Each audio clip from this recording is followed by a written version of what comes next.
Es un libro de investigación de un asunto extremadamente complejo y además extremadamente dramático, sino estamos hablando de unos procedimientos políticos, de unos procedimientos jurídicos y también sociales que no solamente dieron al traste con regímenes antiguos, transformaron completamente la sociedad y además se llevaron por delante, y esto es lo peor y lo más importante, a millones de personas. Es decir, ¿cómo fue posible que unos procedimientos políticos de revolución, de cambio completo, que inicialmente trataban de liberar a las personas del yugo al que estaban sometidas, realmente derivasen en tiranías asesinas, cuya principal idea era principalmente esa: eliminar a grupos completos de la sociedad, porque se entendía que esa sociedad nueva que tenía que surgir no tenía cabida para esta gente. El máximo exponente, digamos, popular de todo esto fue el régimen nazi. Estamos hablando de gente que cuando decide cambiar la sociedad son revolucionarios profesionales.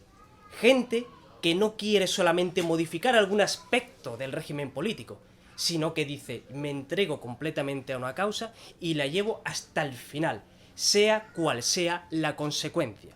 La Revolución Francesa inicialmente tiene una fase, llamémosle, libertaria o liberal. Las masas, la burguesía, el pueblo, las categorías sociales en definitiva se aíslan de sí mismas y lo que buscan precisamente es dar cabida a toda esa rabia que han ido acumulando a lo largo del tiempo para convertir todas esas pasiones en una eclosión de derechos. ¿Para qué sirven esas declaraciones? ¿A qué dan lugar en definitiva? Al fin y al cabo, y aquí lo podemos ver hoy en día, una constitución no es nada si no se traduce en una realidad política clara. La Revolución Francesa, después de crear esos derechos, sufre una transformación. Los jacobinos, Robespierre, llegan al poder.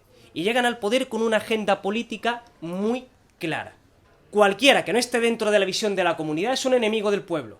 Y al enemigo del pueblo, como ya decía Rousseau, hay que darle muerte. Dicho y hecho. La guillotina siguió funcionando, aunque de otra forma, transformada posteriormente en los pelotones de fusilamiento de Napoleón, cuando invadió otras naciones.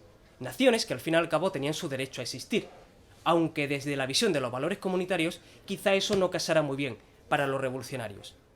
Hubo un revolucionario alemán que dijo: la tarea no ha sido completada, hace falta algo más, hay que ir más allá. La teoría de Marx, resumiéndolo mucho, decía lo siguiente: cuando se llega a la fase superior del desarrollo capitalista y las desigualdades son apabullantes, hay grupos que, como están atrasados varias etapas, grupos que no son capitalistas, son grupos atrasados.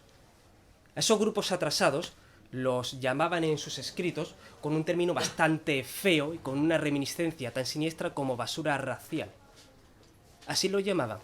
Y su visión era clara: como son grupos, son desechos, tienen que ser eliminados. Esa es la visión marxista. Y esa visión marxista realmente se traslada a un contexto determinado: la Revolución Rusa. Rusia pierde la Primera Guerra Mundial, estalla inmediatamente una guerra civil. Es una guerra en la cual, cuando el ejército triunfante va ocupando zonas, se dedica sistemáticamente a eliminar un porcentaje de la población. Hablamos de campos de concentración, hablamos de miles de fosas comunes, hablamos además de la creación de una policía política, la checa. La checa fue el antecesor del NKVD de Stalin, y el NKVD de Stalin fue el antecesor del KGB soviético, mundialmente conocido. De entre sus filas procede Putin. Intelectuales británicos, socialistas británicos como George Bernard Shaw, que decía que, por ejemplo, sería positivo tratar de buscar una forma de matar en masa sin dolor.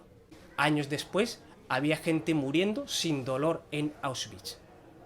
El libro ciertamente es una investigación, pero es una investigación con un alegato muy claro. Porque estas revoluciones que debían de preservar los derechos acaban arrebatándolos, cuando se pierde el eje fundamental que tiene que tener cualquier visión política.